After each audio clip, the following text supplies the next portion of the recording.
everyone, welcome to the Unhandled Exception podcast. This is show number 8 and today's episode is all about identity.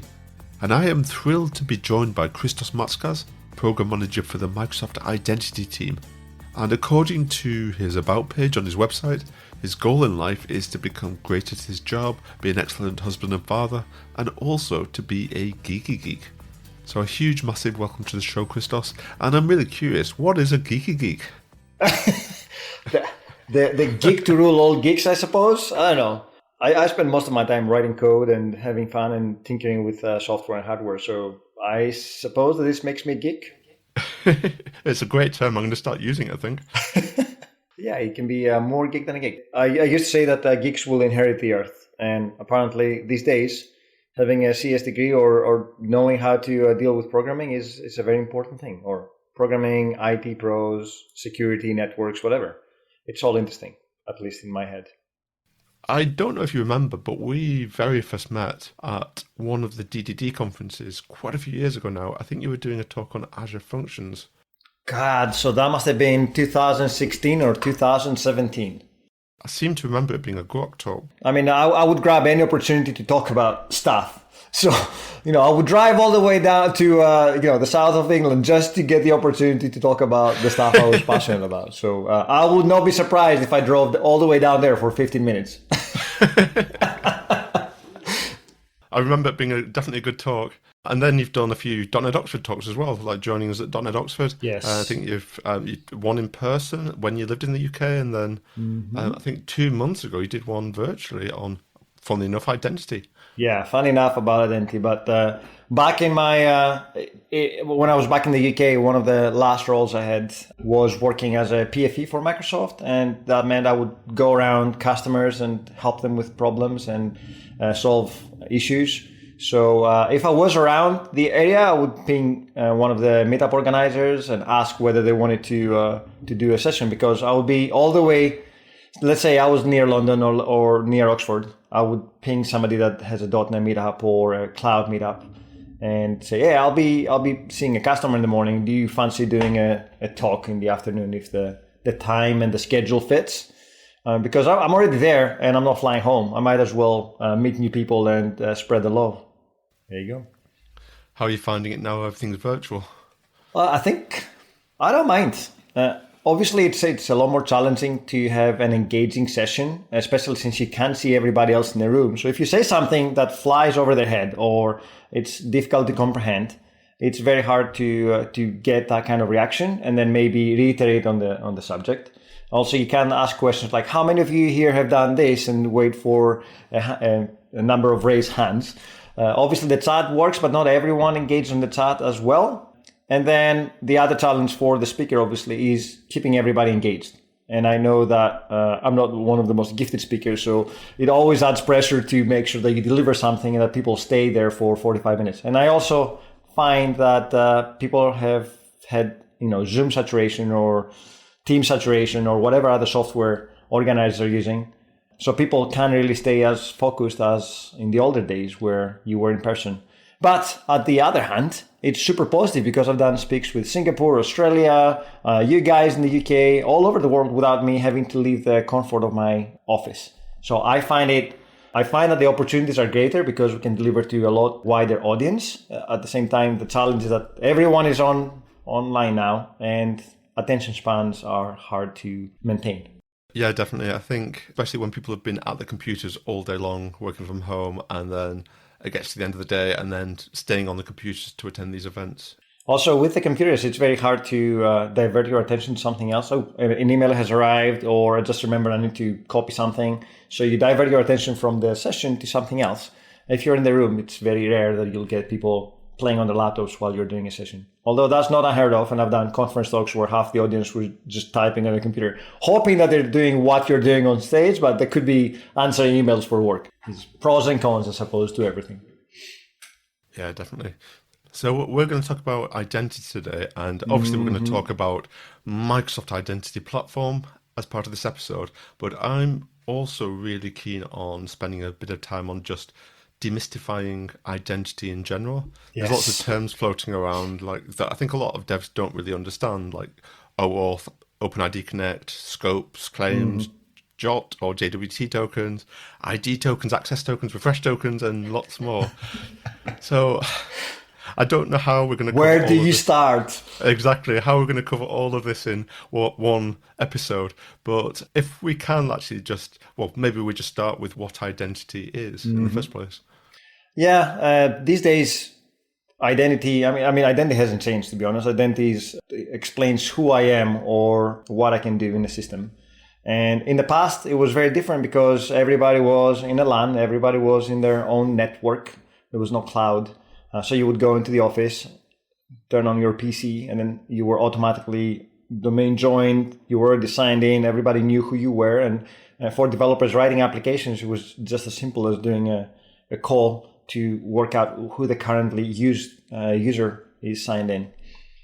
So that was simple back in the good old days of LANs and intranets. But now with things moving to the cloud, now with the web, the proliferation of the web, online shopping and what have you, we need to have a way to identify who the user is when they come into our system. And unless you're writing a marketing site that just has information that you don't really interact with, everything else that you use today has to have some kind of a notion of identity.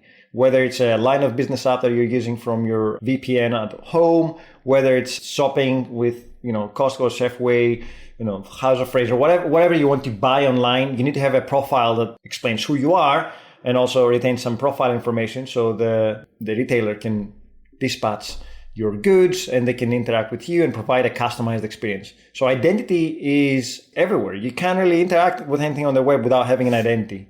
And that's where we start. We need to find a way to validate that you are who you say you are, like a driver's license. When you're presented, you need to present some identity in physical form.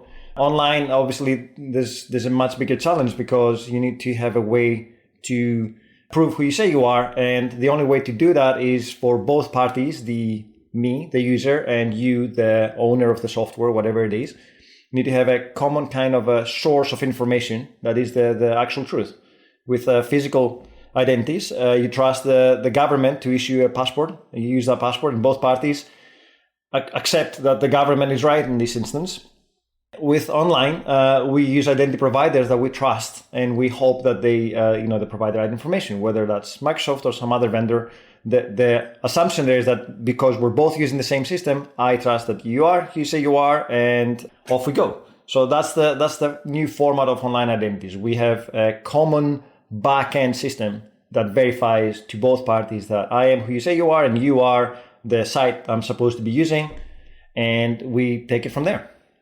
I guess you've also got not just you are who you say you are, but once we've verified that, what is that person allowed to do? Correct. Authentication and authorization. So authentication is where I prove that I am who I say I am, and then based on that information, can define what I can do in your system. Usually that's down to the identity provider or the person that manages the identity system to provide the right permissions to me. So if I am a user buying something from Costco, then the only thing I can do is buy stuff and edit my profile. But if I log in as an admin, then I might also have access. So if I am a Costco user, but also a Costco admin, I might have a different way to sign in order to be able to edit settings inside the system. So that is all dependent on how you configure your authorization within your app. And there are different ways to do that. Yeah, I guess where you mentioned about identity provider as well, I think this was something in our notes we were going to cover a bit later on, but that probably leads nicely on to the concept of, I know back in the olden days, you'd store username and password in your own database and you just do it all yourself, DIY. But then, like nowadays, that's not recommended, I don't think, is it? I mean, there's nothing wrong in using a super secure system to store that information. Unfortunately, the challenge there is knowing what you're doing. There's a whole lot of RFCs and documentation and libraries that you need to be aware of in order to be able to implement a super robust system. And since it's so complicated, most of the developers that try to roll their own authentication system, I'm one of them, screwed up some way. And it's not just a simple, hey, I'm going to store a username and a password. It's also all the things that come around that identity and how you manage it. Things like multi-factor authentication, things like conditional access, things like how do I protect my website from brute force attacks. How do I protect my website from DDoS? How do I protect my website from rainbow attacks against my database if that ever gets hacked? So as a developer, you don't only have to think about just a simple UI of username and password. It's password resets. It's, how do I edit my profile? And it creates a whole heap of work. If you ever had to do it yourself, you'll know that it is super involved. You need a number of services like email and SMS. You need a way to validate that nobody has actually hacked that URL that you sent to an email to try to obtain access to another profile. So it starts very simple and then it becomes very, very complex. Incremental backoff. So, people don't really try to brute force passwords because they went into Troy Hunt's database and found all these emails that they can export, right? And because people, they like to use the same habits over and over again, they fall into the fallacy of using the same passwords. And hopefully everyone is using password managers these days, but since they're not, it's easy for a dump from another hack to be reused and try to do attacks against Facebook and Twitter profiles. So there's nothing wrong in implementing your own identity system if you know what you're doing. But if you don't have to, if you don't know what you're doing, then we do provide you things out of the box. And we do provide, the market has solutions for you. The other thing that you don't have to think about if you're using a delegated authentication provider like Azure AD is the fact that you don't have to worry about scalability, right? You implement the solution once, and then you don't have to worry about where my database is going to end up. How is it going to grow with my users? Imagine you have a super successful business. You start with 10 users and suddenly within a month, you become viral. Everybody's coming to your site. So now you have 1 million users that you have to manage. That database has to grow and you have to manage it and back it up and make sure that it doesn't get compromised or whatever. And assuming that everything is secure, you still have to worry about scalability. With Azure AD, we do 30 billion authentications a day. Wow. That's an insane amount of authentication that you never have to think about as a developer. I had to check with marketing because I was not quite sure that the number was right. I'm like, are you sure it's not like 3 billion or maybe trillion or million? And they were like, yeah, that's 30 billion. That's the marketing information that you can provide publicly. I was like, wow, that is insane, even for me working at identity. So there you have it. Do not roll your own authentication unless you really, really know what you're doing. And we have 1,500 engineers working day in, day out to make sure you don't have to do it yourself. That is crazy. And going back to about DIY, Yes. and you mentioned about a password reset page, and you also mentioned about Troy Hunt. I can't remember whether it was a blog post he wrote or a Pluralsight course he did years ago. I remember reading something where he was talking about all the things you can get wrong in just a password reset page, and that's just one element. And there was a lot of stuff to think about in just that one side. So when you add all the things you spoke about, you just don't want to do it yourself. No, it takes days, weeks. And that's assuming that you know what OpenID Connect and OAuth 2 are, and how to handle tokens, how to encrypt them, how to sign them, how to create HMACs and whatever. And it's a lot of complex work. And to be honest, nobody finds that an exciting type of work. Like as a developer, you're presented with 10 tasks up front, and identity is one of these tasks. You don't want to be spending 3 weeks trying to implement that right. You want to be dump one library, delegate that to somebody else, and then move on to the other tasks, especially when security comes into play. Because once you get hacked, then it's very, very hard to gain customer trust again. I think another advantage, which I've just discovered recently, for one of the projects I'm working on, I started to look at GDPR. And I realized that because we're using an identity provider, a managed identity provider, that we're actually not storing any personal data whatsoever in the database that I'm working with, that we're building. It's all just delegated off. So actually, I don't need to worry about GDPR for my project, really. It's just all handed off. Correct. Yeah. Now, obviously, it depends on the solution. But in B2C, for example, you can also define your custom fields that you can store. So it doesn't mean that you don't have to worry about GDPR. It just means that inside your own databases, you don't have to worry about, in that information. And for people that try to understand why and how, it's the same as doing delegated customer payments. Like you use a payment gateway to process the payment for you when somebody buys something of you, so you don't have to store the credit card information. So if you ever get hacked, all the information they get is like a GUID code that points to some transaction that happened in the payment provider. And it's exactly the same for authentication. You just get some token information and a GUI that matches your, the user ID, and you never ever have to worry about storing that information. Nice. Mm-hmm. You did mention about understanding OAuth and OpenID Connect. And shall we delve in and roll our sleeves up? And by our, I mean like yours. I mean obviously, but Sure. Yeah, let's delve into protocols because everyone is super excited about protocols. To be honest, I don't really have too much in-depth knowledge about how these protocols work because again, I delegate that to my engineering team to worry about these things. But at the very high level, OAuth 2 is a protocol that allows you to securely exchange tokens, right? Access tokens. So it says this system can access this resource at the back end, and that's described in a JSON web token or JOT or JWT. My partner in crime, JP, always gets triggered when I say JOT because he's like, there's no O in the JWT, but in the RFC, they also say you can pronounce it as JOT. So if I want to trigger him at any point, I just throw that word. So JWT tokens, so OAuth 2 defines the protocols or the sequence of exchanges between the identity provider and two systems or multiple systems that need to exchange tokens. So I know that if I have a front-end single page application that needs to access an API, then I can pass an access token and both parties know what that is. And then at the back of that, if that API needs to access other resources, then we may need to acquire on behalf of the user another token and then do those calls. So there's a whole flow of OAuth 2. The problem with OAuth 2 was that it had no way to validate the user. It could also only say what you can do with the system. It couldn't say who you were. So OpenID Connect is an extension of OAuth 2, which is built on top of OAuth 2, is the next iteration, and allows us to acquire ID tokens. And ID tokens are what developers are looking at when they try to validate who you are. So every application, at the very minimum, will have an ID token. So the user signs in, the identity provider spits out an OpenID Connect token. You get that token, and now I know who you are, and you know who I am, and you can look at that token and do the necessary. Next is via OAuth 2. Obviously, we also may acquire. That's not necessary. If it's just a static website that doesn't do anything else, that's fine. But if you need to access other resources, now you need to go and get your access tokens. So you go and grab your access token via OAuth 2, and then that access token has some information like what the audience will be, what the other API or endpoints need to be there, need to speak to, and what my permissions are.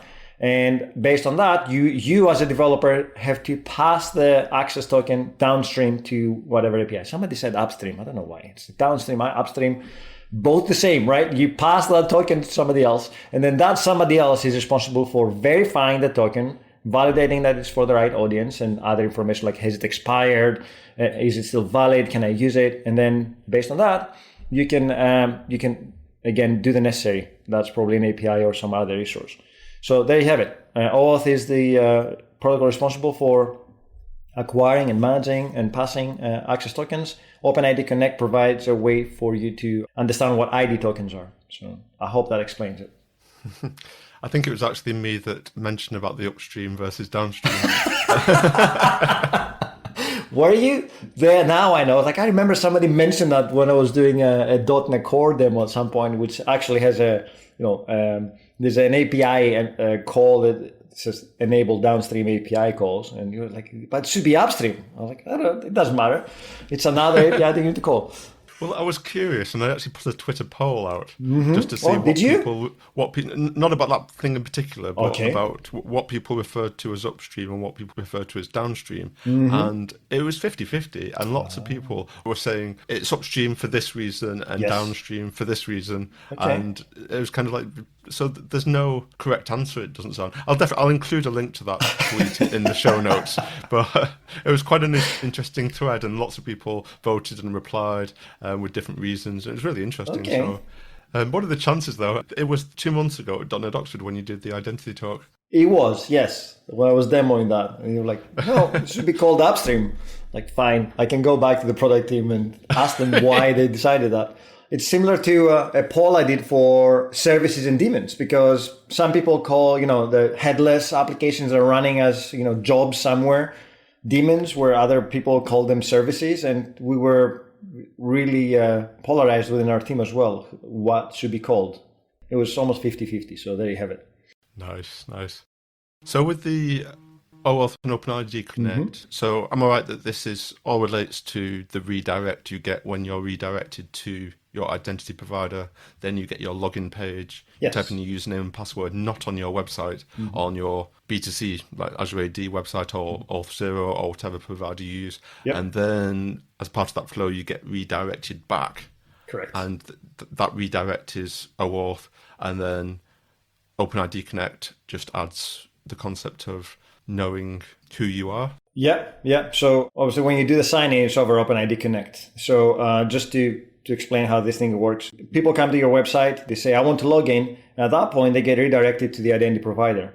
And the identity provider will take the username and password, will validate that it's correct, will authenticate you, and at the end, it will spit out an ID token, which is part of the OIDC RFC. And that information lands back into your website or your front-end solution, whatever it is, a mobile app, for example. And then there are libraries there that will do the validation, verification, maybe caching if they need to, and you're done. The nice thing about this is that in the old days, you would have to take the username and the password, do a call to your own database, validate that they're correct, do some comparison, and then return back that information, but you had to store the information. Now it's all done outside your website, so you don't have to worry about PII. In response, you just get back a token. It's a JSON web token that only has some like basic explanation about where it came from, who it was signed from. So you know they came from Azure AD or whatever other provider. And then what your information is, what did you ask inside the token to be included. At minimum, there'll be an email and your user ID, the app ID, the tenant, like where it came from Azure AD, which tenant it came from, and what have you. And with OpenID Connect, you get an ID token. Yes. And an access token? Well, it's part of the flow, right? So if the configuration is I want to sign in the user and also acquire an access token so I can later call, a downstream API, then that's part of the same flow. You don't have to worry about how it gets implemented behind the scenes. Yeah, so let's talk about refresh tokens, because I think that's something that you asked before. So refresh tokens are part of the whole flow. They're fairly transparent to developers if they use the right library. So unless you're rolling out your own OIDC library, OpenID Connect library, then refresh tokens are handling everything for you. And what happens is tokens are issued with a specific expiry time, expiry date. And your library will be checking for that every time you need to do a call. At some point, it will expire. And it will either prompt the user to go and authenticate again, or it will issue a refresh token and it will try to acquire a new access token for you. So it does happen behind the scenes. You don't really have to code for it. There are some cases where you might want to tap into that information. There are cases where you might want to fiddle with the expiry times. So, you might want to have a very short expiry time because you want your system to be super secure and always prompt the user. Let's say your HR site needs to have some very tight log, or your bank may say, after 5 minutes, boot out the user because you want to expire them and force them to authenticate. Refresh tokens are also things that you don't see when you use things like Outlook or mobile apps or Teams, where you sign in once and then behind the scenes it just goes and gets a new token for you, so you don't have to log in all the time. It's about user experience. So it's very rare that I will have to, I can't even remember logging into my Outlook on the phone. I did it once and then I'd never had to do it again. Periodically, although, I can't remember the last time I signed in, but the other day I got a new prompt for a login. So that meant that I reached the end of my refresh period and I was prompted to sign in again, which is good, periodically to prompt the users. One of the challenges with token lifetime is what happens if the user is booted out of the organization. Let's say they're part of the Azure AD tenant and suddenly, you go to the office, something horrible happens, you get fired. But you're still signed into all your things and you still have access from home. One of the challenges there is how do we force these people out of the system? Because imagine you left the company, but you still have access to the HR side because you still signed in or whatever. So one of the things that we're looking as part of the identity provider system that we have or platform is token lifetime and how we can do continuous evaluation of that. So if you're not an Azure AD member anymore, we should expire all your tokens automatically. Right now, you have to code for it or you have to implement your own logic. So that's one of the things. Other things that tokens have challenges with is proof of possession. How do you prove that you are who you say you are when you present the token? Like if I come into your machine and steal all your tokens and then start passing them around, what happens then? So that's another thing that we're working to continuously add. And I think there's some work on the pipeline. But as a developer, the bottom line is I don't want you to know about these things. It's nice to know about the things that they exist, right? There's a refresh token that takes place. So once my access token expires, I will get another one, or my users will get another one. But as a developer, you don't really want to think about what's happening with caching, what's happening with refresh, what happens when things expire. And if you're using the right libraries, whether community libraries or our own libraries, then it becomes a lot easier. You just implement the code and it's there for you to work out of the box.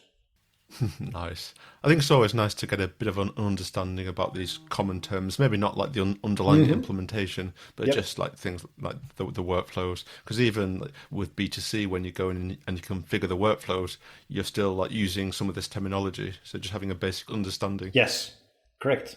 You mentioned about if someone leaves a company. That's what I thought refresh tokens were for. So that the access tokens were short-lived and the refresh token had to go back to the identity provider.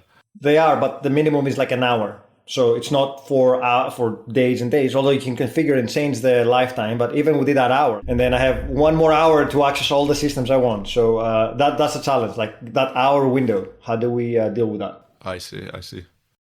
Cool. So this actually didn't take as long as I thought to cover all these. I think we've covered like most of these topics. Shall we jump into Microsoft Identity Platform then? Sure. Yeah.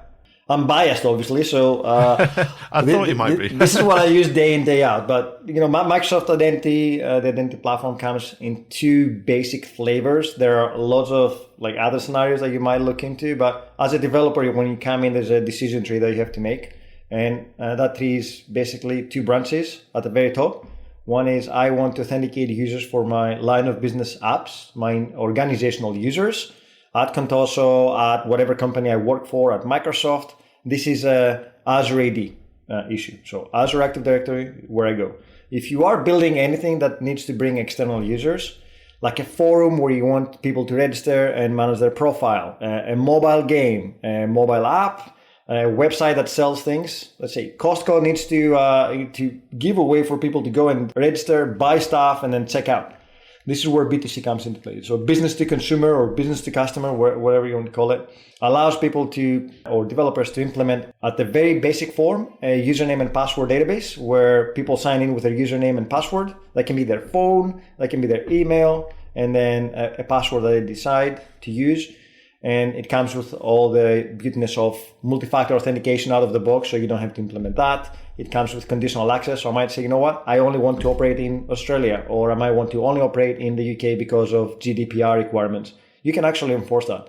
And B2C also allows you to bring external identities. So if you want to enable your users to maybe sign in with their Facebook account or their Google account, it provides that capability. We have pre-baked ones, so you can configure them out of the box, but you can also bring any other OpenID Connect compliant endpoint. We had somebody building a tweets social media kind of a platform, and he wanted the users to sign in with their Tweets account, so they didn't have to create a new account or something else. They're already on Twitch. Why not? And that was as simple as finding the Tweets OpenID Connect endpoints, add them to B2C, and off you go. B2C delegates all that. So it's one endpoint. The users select how to sign in, and then that returns an access token, an ID token. So it's all the complexity is inside B2C. Your application does need to change the code or add different providers as you grow the application. Can you also connect B2C to another identity provider? For example, Auth0. So if you're building like a platform where you've got to support multiple tenants and you've got to support multiple identity providers, can you use this to just hook them all together? Yeah, if you're talking about multi-tenancy, then that's also possible via B2C or Azure AD. So that's another thing that you can consider. But anything that has an OpenID Connect endpoint and it's discoverable via a public endpoint, then it is fair game for B2C. We also had some weird scenarios where B2C was also used as a front end to Azure AD, where they wanted to provide some flexibility, where B2C became the endpoint to everything, and then they had some users authenticating against Azure AD, and then other users going through social media account. There are some very complex scenarios that we've seen people doing it. Just because you can do it doesn't mean you should do it. But with a greater power comes greater responsibility. So you can really screw up things or create some very complex scenarios. And we have some customers that do need some very heavy customization. But you start with the very basics and then you build on top of that. You don't have to worry about all that complexity behind the scenes. Cool. And B2C, it's its own tenant, isn't it? Am I right with that? Yes, it is. Man, tenants, right? What is a tenant? I mean, that's one of the terminologies that really get people screwed up. So a tenant is a domain name that owns a set of data, right? So you can have multiple Azure AD tenants, you can have multiple B2C tenants. The complexity that comes, or the confusion that usually happens, is when you are inside Azure inside Azure, the portal, and you say, I want to go to my B2C tenant, or I want to manage my B2C, resource, and then you suddenly jump out to a new page and it's a brand new tenant. And we're actually actively working on that experience right now, because we do feel that it throws quite a few people off in like, how did I end up here? And, how do I go back? But you're right. B2C, it's a different tenant, totally different to your Azure AD, for example. And it has different, authority names. So you have to work out what the endpoint should look like inside your code, but they're all fairly well documented.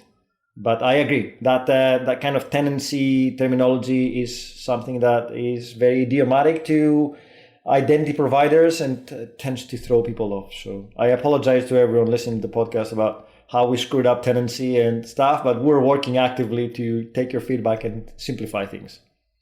Yeah, I think that was one thing that did initially confuse me when I started using B2C. Like, as you say, it's like, why am I suddenly in another portal? How do I get back? But then once I understood it and started thinking about it as just a separate login, it's a separate database, as in the B2C is just a database of users. Mm-hmm. And in my Azure subscription, it's not a service like a web app or a VM. It's slightly different. I think initially I was trying to think about it as something I can spin up like you would spin up a VM or Key Vault or something. But it's not the same, is it? It's not. Although there is a lot of internal debate, and many customers have said, like, why can I not spin up a B2C using ARM or Terraform or whatever?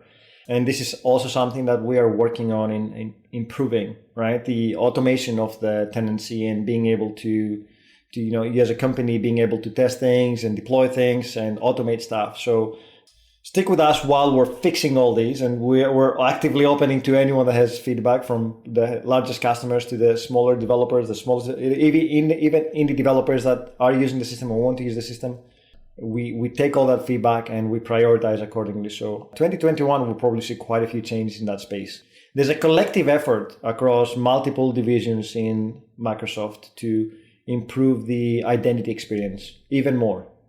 Nice. I know one thing you've mentioned, I think you spoke about it when you spoke at .NET Oxford, was moving on to libraries now. I know we've got the old ADAL library, then MSAL, but there's a new, like talking about improving things, there's a new, is it Microsoft Identity Web library, which is right. Makes things super simple. One-liners apparently, I believe.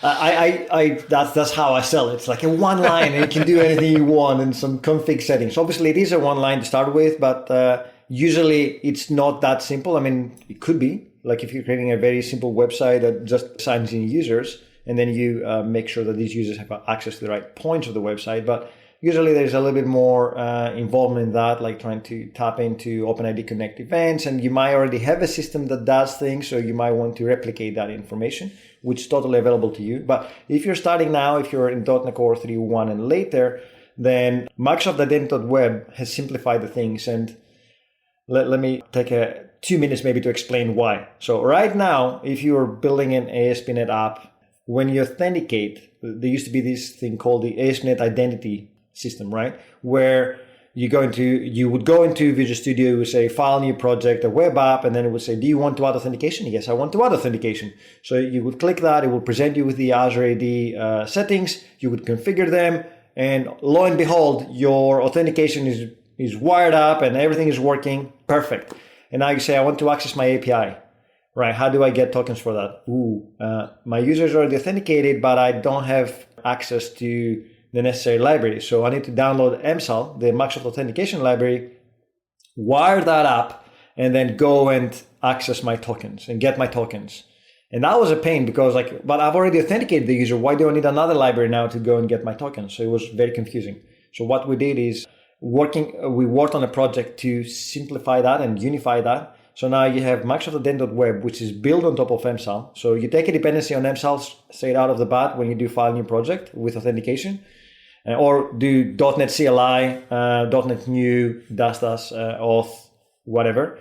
And the whole point there is that once you authenticate against Azure AD, but you now can also acquire tokens for accessing APIs. You don't have to download another library.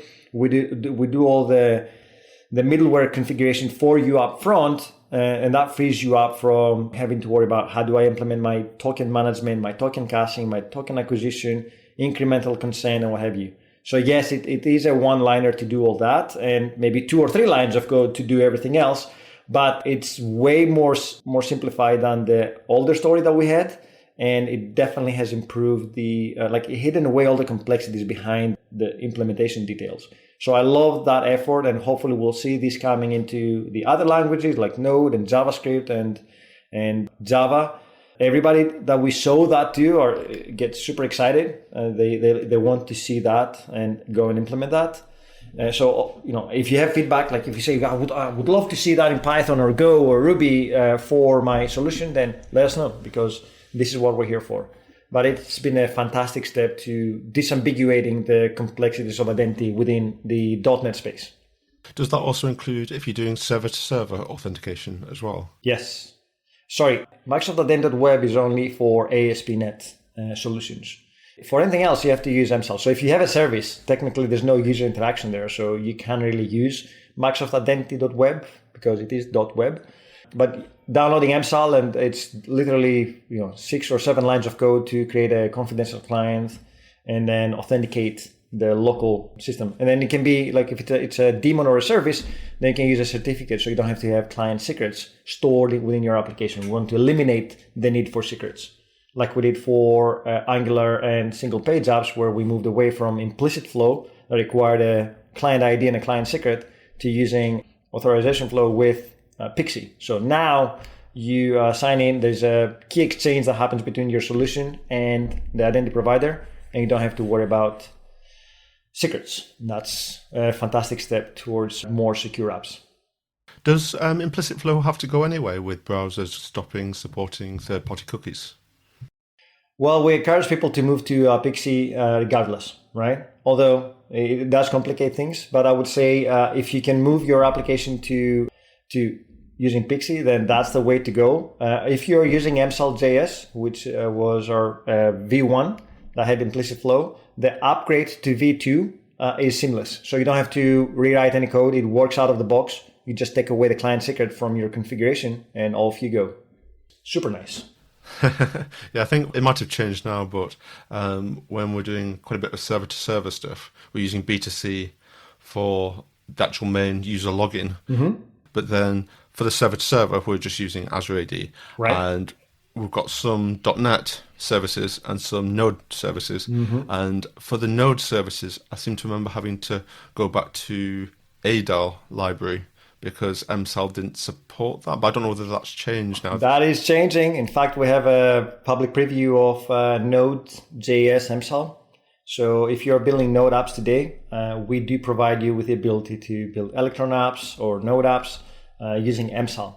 And again, that consistency of libraries across the whole ecosystem means that the code that you write can remain, like the patterns that you have for writing the code between .NET and Node can be very, very consistent, right? And that is fantastic for our audience.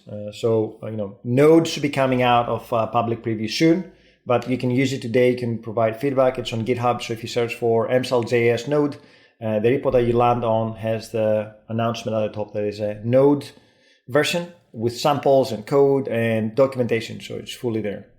One of the things that, like you mentioned, you're using Azure AD behind the scenes for services. Are these services running on Azure? Yes. And Kubernetes within Azure. Within Azure. Well, some of them are, some of them aren't. But yeah, we're registering app registrations, and which is probably something we should talk about. And then so we're registering both the client and the server as separate app registrations, then setting up the roles, and just using that to speak to each other. So the one thing I like to talk about that it's not very well advertised or as well advertised about the Microsoft Identity Platform is all the other things that you can do with the Microsoft Identity Platform, as in secure service-to-service communication in Azure, secure development on your local machine, things like managed identity and service principals that allow you to create very specific, narrow-scoped accounts that you can use as service accounts to allow services to communicate with each other.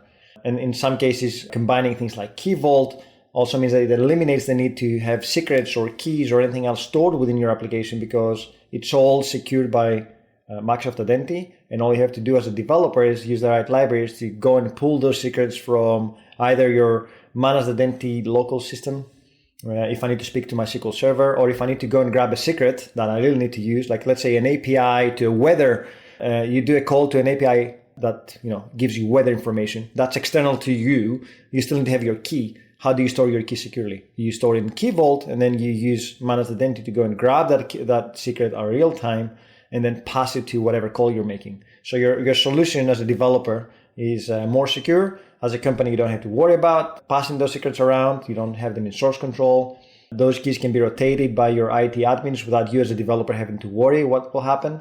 So it's a great solution. And also the DevOps story, which we did a .NET Conf session this year for when we announced .NET 5. We're part of the conference sessions, and we love building the story. We had managed identity service principles with Terraform, with ARM templates, with Key Vault. We had a managed identity running outside of Azure using Azure Arc. So if you join your device, your PC right now, or your server in Azure Arc, it looks and feels like an Azure VM, and that automatically gives it a managed identity, which you can use to run services without having any secrets. And that VM can live on AWS or your on-prem, but from an Azure perspective, from a Microsoft Identity perspective, it still feels like a domain joined device, and you get all the goodness. So there are so many. I mean, we could probably do 3 days worth of episodes here about all these amazing things they can do with the platform, but the fact that you get them all for free as a developer, just using a couple of libraries or your own libraries, you don't have to use our libraries, roll as you like, or come as you are, as we say on our slide. So how does the platform actually know that a service is who they say they are? Presumably there's some kind of cryptography going on, which ensures that a request can only come from that single host machine? Yeah, there's a way to set it up. So if you are talking about Azure Arc, there's an agent that you install on that machine. That agent is explicitly trusted by Azure AD to be what it's supposed to be. And then it has all the cryptography happening behind the scenes. So you run a simple script, whether it's a Linux or a Windows machine, and it allows it to attach to the domain. And then it provides you with similar capabilities like public endpoints that you can hit to get information about the device. That's a local endpoint that is a well-known endpoint, or a local endpoint that you can use to find information about your managed identity. And that is the implicit trust between the VM or the machine that you just attached to Azure Arc and Azure AD. Again, this happens behind the scenes without you having to worry about that. Azure Arc is the service that guarantees that security between the systems. You as a developer, all you have to do is just leverage the local managed identity to go and have fun and build secure systems. And then you can use, I think you mentioned before, Key Vault. So literally your app can do a one-liner and without any passwords or anything. Correct. And just get stuff from Key Vault and interact with Key Vault. Yeah. Really nice. I think there's a very small caveat, which although I think we fixed that one, I think for Azure Arc devices, which I think I'm going back into that, there was a little bit of code that had to be added because the process is not exactly the same. You have to, in effect, what happens behind the scenes is you do a call to a local file. That file doesn't exist the first time, so it throws an exception. And then it goes and creates that file with the token for you. And then the second time that you do the call, it actually provides the information. And we demo that live. So that logic, that loop had to be coded into the Azure SDKs. So if you say, I want to use the Azure Identity library with Key Vault, then Azure Identity knew that you were running on Arc, and then you would say, try to find a locally signed in user, and it will scan through the local accounts. It will say, oh, I found a managed identity here. Oh, that's a different managed identity. That's an ARC enabled Azure identity. I'll do the necessary for you. It's hidden away, so you don't have to worry about the implementation. But in effect, Azure identity will handle the authentication to the system, and then we'll pass the appropriate tokens to the call, whatever it's a Key Vault or a SQL service or a storage account. It does that for you. It's a fantastic experience. If you've never done anything with managed identities, it's so liberating for both developers and organizations, since all these keys, all these tokens are handled by the identity provider. For managed identities, we're all the keys automatically for you, so you never have to worry about expiration of keys or what happens, and it's all automatic. But if you want to have full control of the managed identity, because there are two flavors. One is the one that gets provisioned with your service. So if you have a web app or a Key Vault or something else, then you can enable the identity on that, and then automatically that's system assigned identity. So the service creates an identity against Azure AD, and then that identity gets assigned to the service. But if you delete the service, the identity dies with it, which can be a problem. Because you might say, I want to use the same identity for my Azure Web Apps and my Azure Functions, so they can both call into my SQL Server, and needs to be super secure. Like, it only has very, very limited RBAC permissions. You can also have a user-defined managed identity, and that in effect allows you to control the lifecycle of the service. So even if the service dies, your managed identity is it's an object inside Azure AD, and you have full control over it. Even just dealing with Key Vault before, when not using managed identity and having to deal with client IDs and client secrets, where do you store that? You're talking with Key Vault, which is designed to store secrets, but then you've got this other secret. How do you store that? So exactly, this just sounds amazing for just getting rid of that problem. Mm-hmm. I think ASP.NET, if we're talking about ASP.NET, had this solution resolved even 2-3 years ago. There was a Key Vault provider inside ASP.NET that would allow you to go and acquire keys for your Key Vault without really configuring it up front, but it worked differently. Now with Managed Identity, it's all available to you both in ASP.NET, both, but any library, any Azure SDK library that I can actually use it. So Node, Python, Go, I can't remember, we have so many languages, Java, they all support that flow. And if you enable RBAC on a Kubernetes cluster, do you get identities with that as well? Yep, you should look into that. And I think you get identities per cluster or per pod. So you can also have a lot more refined control about which pod is calling which service and with what permissions. I'm not big at Kubernetes, so I will upfront say that, but we had some fantastic people coming on our 45 stream to stream about Kubernetes with Microsoft Identity, and you can always catch up on YouTube if you want to find the details of that. We can put any links to your shows as well in the show notes. Perfect. So we've spoken a lot about ASP.NET, and you mentioned Electron, but that's web under the hood anyway, even though that's a desktop app. What is the story for like normal desktop apps and mobile apps and things?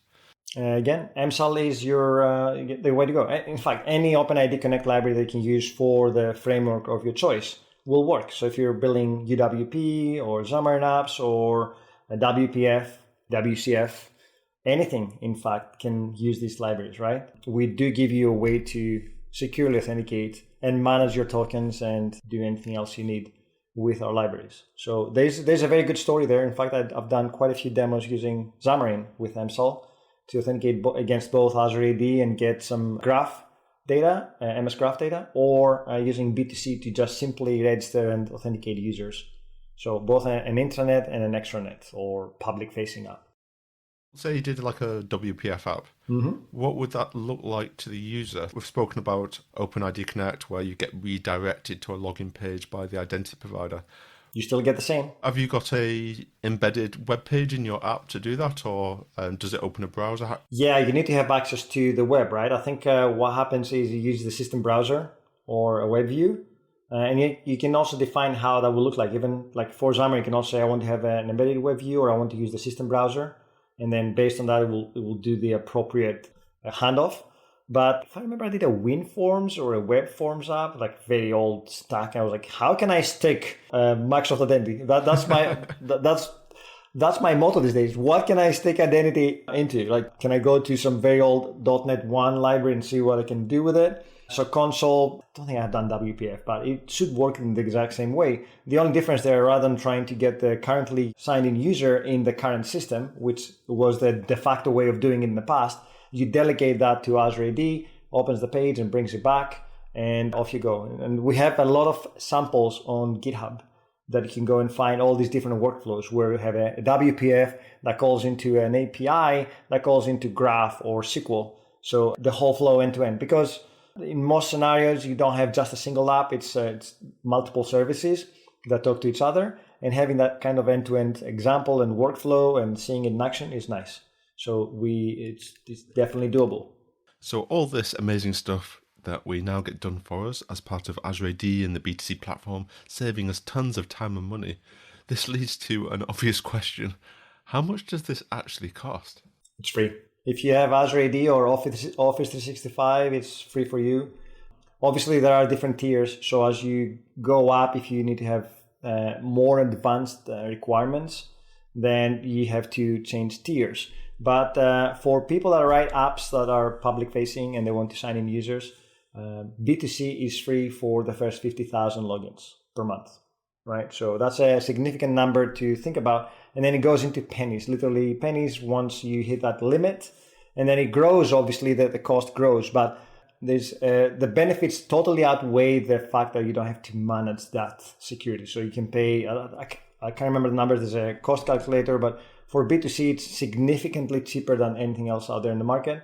And it grows and it's scalable and it's secure. So as a business, if you hit 50,000 logins, I think that's a good problem to have, to start paying a few, a few pounds to go over that limit. So that means they have a successful model. So we haven't had anyone saying, well, we're at 51,000 and it's a bit of a problem for us to pay. It's a good problem to have. And you get all the support from Microsoft. We have teams that are dedicated to solving problems. So I think starting for free is fantastic. And then as you grow your business, the identity provider can grow with you.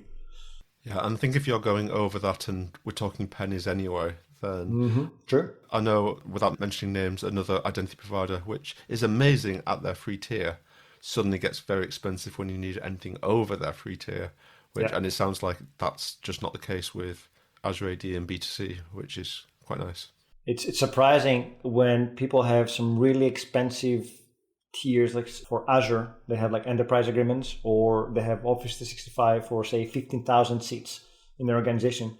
And we walk in and they haven't realized that they had an Azure AD solution for free to them, or a B2C available to them as part of their Azure subscription. And, sometimes the looks that we get are just incredible. So M365 or Azure subscriptions come with an Azure AD tenant behind the scenes. You have to manage those users somehow. So it's always crazy to think about, we actually have a solution and we haven't used it. Why not? So one of the things that developers should ask before they start implementing anything is, do we already have something out there that we can use out of the box? Very cool. Well, I think we've covered tons of different stuff now. So is there anything else you wanted to mention before we move on to dev tips? Yes, I have a good dev tip. Hopefully nobody else has used that, but we covered quite a few things. And again, we just scraped the surface. But if people want to get started with Microsoft Identity, we have some really fantastic docs. We'll include the links on how to get in touch with us. We have Discourse, we have Twitter, we have emails. Reach out to me if you have any questions. Me and my teammates will be more than happy to help you out. But hopefully now you know why you should be implementing your own solution, and why you should hopefully choose Microsoft Identity for your next project. I know in our shared Google Docs, there's a whole stream of links that you put in there, so there's lots to share in the show notes. Couldn't remember I did that, man. So do you want my developer tip? Should I go with it? Go for it. This is for people that work with XML and JSON quite frequently, and they have to create classes around them. And sometimes it's a bit tricky because you have to understand it can be very, very complex structures, and you can't remember how to do it, or you don't know how to do it. And I can't even remember how to create a class out of a JSON file that maps to the right schema.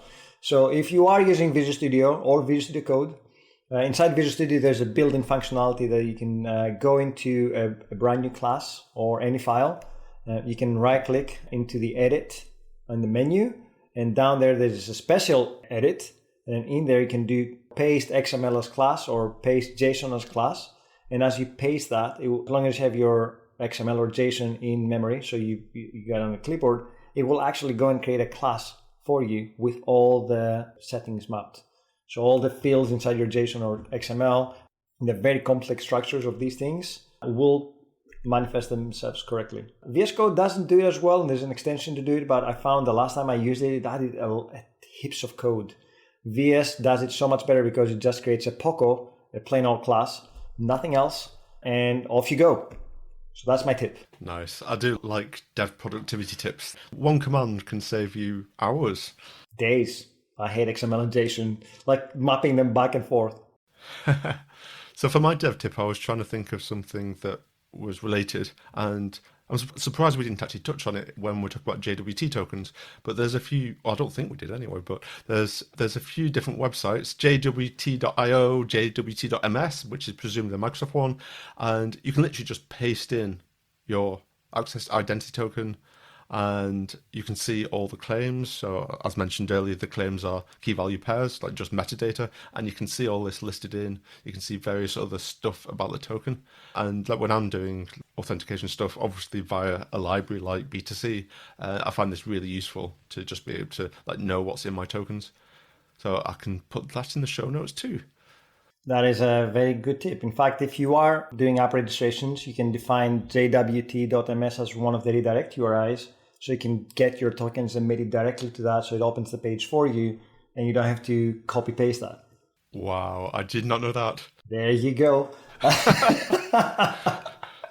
You're spoiling us with these dev tips. I totally forgot about JW.ms. Damn it! I mean, you had a better tip than me, but hopefully they're both useful. So thank you for doing that. No problem at all. So this is probably going to be the very last episode of the year, and it's been quite a funny old year, hasn't it? So hopefully 2021 will show some light at the end of the tunnel, although I saw on Twitter mentioned that apparently 2021 is the year that Mad Max was set. So can go both ways with the new vaccinations, right? Yeah, don't know. We'll see how it goes. Fingers crossed. So I'll definitely include a link to all the things we've spoken about today in the show notes, and those will be available on unhandledexceptionpodcast.com. And so these are just a massive thank you for joining me on the show, Christos.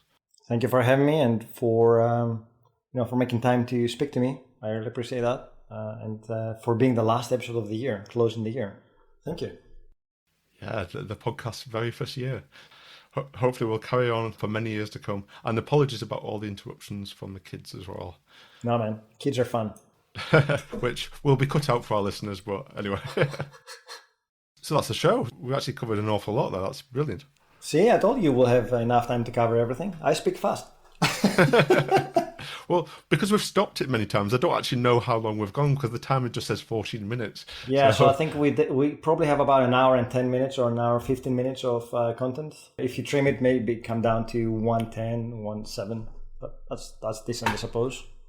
Yeah, it probably won't trim too much because, at least from your point of view, I didn't hear many ums and ahs or anything that I have to cut out, so it was quite clean. Yeah, I would hate to think that I have to clean all the M's and Ums because I say them quite frequently. I need to improve on that. No, you're fine. I was watching Dylan Beatty. This morning in one of his NDC closing keynotes. And this guy did not say a single M or arm in the whole session. I was mesmerized. I was just looking at his speaking skills. I was like, damn, man, he's next level. But for me, it's always the pre-processing. It's a second language for me, right? And being able to be as fluent and eloquent as you are in your native language, it's hard. Although in saying that, I can't even speak Greek as well as speak English now because I rarely speak them and I can't say any technical terms. So that would be out of the question. And I struggle with my Greek when I have to go beyond the basic conversations because I don't do it frequently. You're really putting me to shame saying that this is your second language and you speak it better than I do, which doesn't take much, to be honest. But well, no. Don't ever say that. There are a lot of colloquialisms, as they call them, that unless you lived in the country, you'll never pick up. So if you learn English or any language outside the country that is spoken at, it becomes very hard. Like, you can be super grammatically correct, but it will make no sense. And there's a fantastic TED talk that somebody did, a linguist that did, and she had a nice example where she said, like, how can you tell that somebody is not native? And she was saying, last night we cooked dinner, or we cooked chicken, and then my husband washed the dishes, and it all sounds grammatically correct.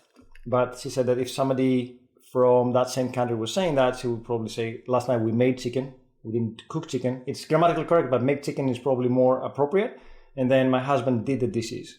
You don't really do the dishes, but it sounds right.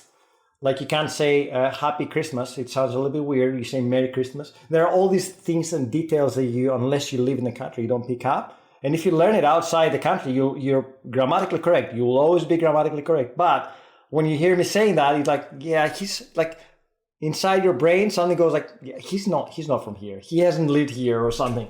So having lived in the UK for 20 years, you pick these things up. But again, it's hard to sound native. And I have my Greek Scottish accent, which also makes things a lot more horrible. But it's fine. Your accent's a lot better than mine, that's for sure. But Dude, going back to the ums and ahs and things, yeah. There's lots of not just ums and ahs, but mannerisms that I have in my own voice, which I didn't realise until, because I've got to listen back. You hear your edit. voice, yes. Yeah, so I'm editing, I've got these in, I'm chopping out ums and ahs, and things like I stutter more than I thought I did, and so quite often I would say a few words of a sentence, and then without knowing it, start the sentence again and say it another way. But I do that more than I thought I did. Okay. And then yours is really clear, so I don't think yours is going to take much editing at all. With some guests, for example, like lots of I means, and you know, Yeah, I means. Yeah. I actually took lessons for public speaking when I was back in the UK. I had a coach, and one of the things he said is speaking slowly is key. Very successful speakers will speak very slowly, because he said to me, imagine if you have 60 minutes and you speak at, I don't know, 100 words per second or per minute. That means, 12,000 words that I have to remember, memorize, and practice for that same session. Now, I said, imagine if you're speaking at 60 words per second, and now you have 60,000 or 6,000 words to say in that same hour. And then he talked about pauses, and he said every time you try to say or an R or or we were working on this. He said pause and pause even more and pause until it hurts, because in your brain you'll be like, my God, everyone is just thinking that I failed now. And he's like, it sounds totally normal to people that are listening to you, but if you speak too fast, obviously and sometimes I do it when I do sessions or meetups. I will be out of breath. I will be cut off halfway through because I ran out of air. So I was like, damn, man, I need to speak slower. But I get super excited, so I go very fast and I say all these things, and I have it in my mind anyway. But slowly, you just need to speak slower. So you'll find out that as you slow down, and it's hard to do, it takes a lot of practice. You'll have less stuttering. You will have to start your sentences a lot less, and what have you. But obviously, I'm not the best one to teach about these things. I'm just saying what other people told me, and I'm still trying to fix myself. So there you have it. Well, also, people that listen to podcasts have them on 1.5 speed, so that's True. even faster as well. So True. I mean, I don't do ProSci videos on less than 1.5. Same for LinkedIn Learning, because they speak very slowly. That's good for people who are not native or haven't lived in that country and they have to pick up those things. It's the same as reading a book. I read very slowly because I read every single word. So I don't do skimming or scanning. Whereas my daughters can, like she said to me, I finished the chapter. Like, how the hell did you finish the chapter? There was so many words in here. But she's English first and then Greek second. So she reads much faster than I do. I think also reading about like speed reading, a lot of the time you're not looking at every single word. True. And also, I know one of them is subvocalization, where a lot of people would read and in the head say out each word, and that really slows you down. But then if you can get away from that, then you can read at the speed of thought. I don't know if I can do it for my second language. Maybe I'm doing it for Greek because I don't have to think about it. But for English, I actually read to myself. So it's, as you said, subvocalization. I didn't know it was a term. But I have to read them because otherwise, if I go too fast, I may I may lose meanings, or because I do translation, right? It translates to you all the time. It's just super fast, which is insane when you think about it.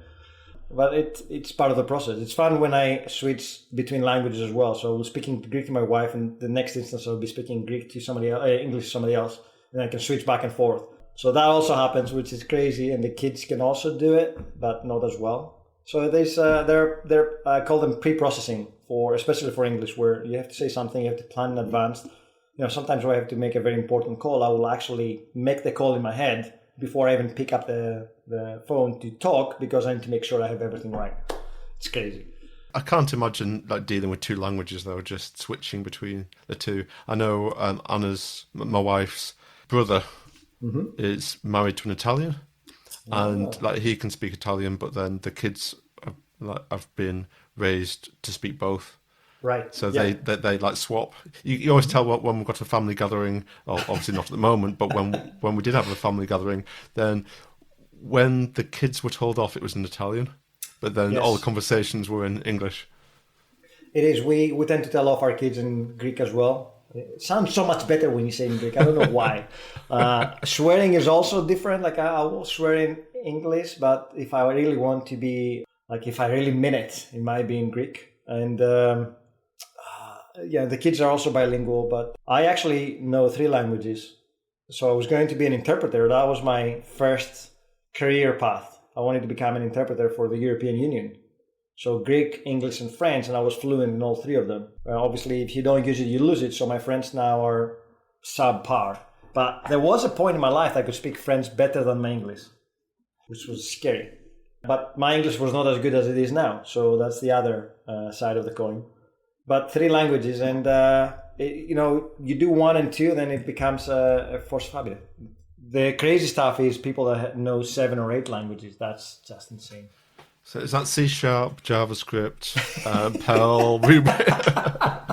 that counts. That counts as well. It's the same basics, the same foundation, and then it's just syntax sugar, right? You do the same thing: loops and ifs and conditionals and lambdas, and you're done. Well, going back to the speed reading thing, so I did a bit of reading up on speed reading, and one of the things I read was, do you know about the comprehension? So basically, imagine you're driving a car at 40 down the lane, down a road. It's relaxed. You've got your stereo. You're playing with your stereo. You're looking out the window. You're looking around. So you're not really that focused. If you're driving down country roads at 120 miles per hour, you're razor sharp focused. You're taking in every single detail. Yeah. And it's like that with speed reading as well. So if you get into the habit of get past the subvocalization, read as fast, basically get into a habit of reading faster, then that automatically makes you focus deeper. When you're slow reading, because you're going faster. Okay. Quite often, if I don't try and speed read and I read slowly, my mind wanders off to what I did that day, and then I have to keep on rereading the page. But if I intentionally, if I'm in the habit of reading faster, then that happens much less. So how do you switch it off then? How do you switch off the subvocalization? There's a few different tips. So one of them is starting off by humming whilst you read. Also, you distract yourself by doing a continuous humming, so you can't really speak to yourself, and then... Or counter it out loud, and just start. Obviously, you can't do that ongoingly, but just try saying 1, 2, 3 whilst you're reading. Just as not when you're reading something you're trying to understand, but as a practicing session. Yeah, more like a practice. Like take this paragraph, try to read it without you subvocalizing. Interesting. Yeah, and also just being aware that you're doing it, and practice and try, and if you find yourself doing it, try and stop, and also read faster. If you make yourself like put your finger on the page and use it as a marker and make yourself read faster. If you're making yourself read faster than you can subvocalize, then you can't subvocalize. True. Yeah. It's just practice and read, and it'll get faster and faster and faster. I like it. At the age of 40, I'll try to stop subvocalizing. So that'll be some exercise to do. But yeah, I'll try it. Sounds good. Nice. Thanks, man. Shall we include all this in the podcast? I don't see why not. That would be like, talking about general stuff, not technology, which is always interesting.